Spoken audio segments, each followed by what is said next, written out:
کوئی نہیں جانتا کہ پرسوں کیا آئے گا، کوئی بھی آنے والے وقت کو پریڈکٹ، ابھی تک انسانی علم اس سطح پہ نہیں پہنچا کہ وہ آنے والے وقت کا بتا سکے۔ ہو سکتا ہے کہ اس آنے والے وقت میں کہیں پہ کوئی شرپسند اس قسم کے گھناؤنے ارادے دوبارہ بھی رکھتا ہو، مجھے نہیں پتا۔ میں آپ کو صرف یہ ایشور کرانا چاہتا ہوں کہ کبھی نہ صرف کرسچن مائنورٹی کے ساتھ، چاہے وہ ہندو ہوں، چاہے وہ سکھ ہوں، چاہے وہ پارسی ہوں، چاہے وہ احمدی ہوں، چاہے وہ کسی بھی قسم کی مائنورٹیز سے بلانگ کرتے ہوں، اگر ان کی جان و مال پہ کوئی بھی شخص، کوئی بھی گروہ حملہ آور ہوگا تو ریاست اور ریاست کے قوانین کو آپ مظلوم کے ساتھ پائیں گے، ظالم کے ساتھ نہیں پائیں گے۔ قرآن حکیم میں دو ہی قومیں ہیں، ایک ظالم ہے، دوسری مظلوم ہے۔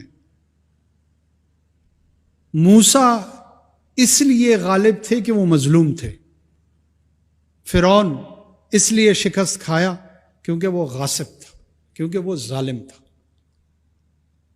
اور یہ فرعونیت اور یہ موسوی روایت اور سنت یہ تا قیامت چلنی ہے، اور عیسائی اور اسلامی دنیا کے بیچ میں تو قربتیں بہت زیادہ ہیں۔ میں اس ووٹ کا آج بھی مشکور ہوں جو پنجاب کی اسمبلی میں پاکستان کی تشکیل کے وقت استعمال ہوا، اور وہ ایک عیسائی ووٹ تھا۔ میری ابتدائی تعلیم سینٹ فرانسس گرامر اسکول میں ہوئی۔ کیا میں سسٹر سیسیلیا کو بھول جاؤں یا فادر جوشوا کو بھول جاؤں یا ان شفیق اساتذہ کو جنہوں نے ہماری شروعات گرومنگ کی، جنہوں نے ہمیں چلنا سکھایا، جنہوں نے ہمیں بولنا سکھایا، جنہوں نے ہمیں پڑھنا سکھایا۔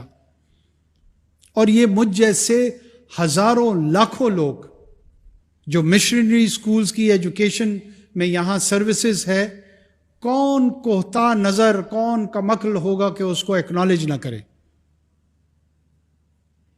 آپ کراچی سے لے کر کلکتہ تک، کلکتہ سے لے کر ممبئی تک، کوئی ایسا شہر نہیں ہے جہاں پہ اس کمیونٹی کی سوسائٹی میں پازیٹیو کنٹریبیوشنز نہیں ہیں۔ قرآن حکیم ورجن میری مریم علیہ السلام کا نہ صرف ذکر کرتے ہیں بلکہ ایک مخصوص سورہ ان سے منسوب کرتا ہے۔ قرآن کے جتنے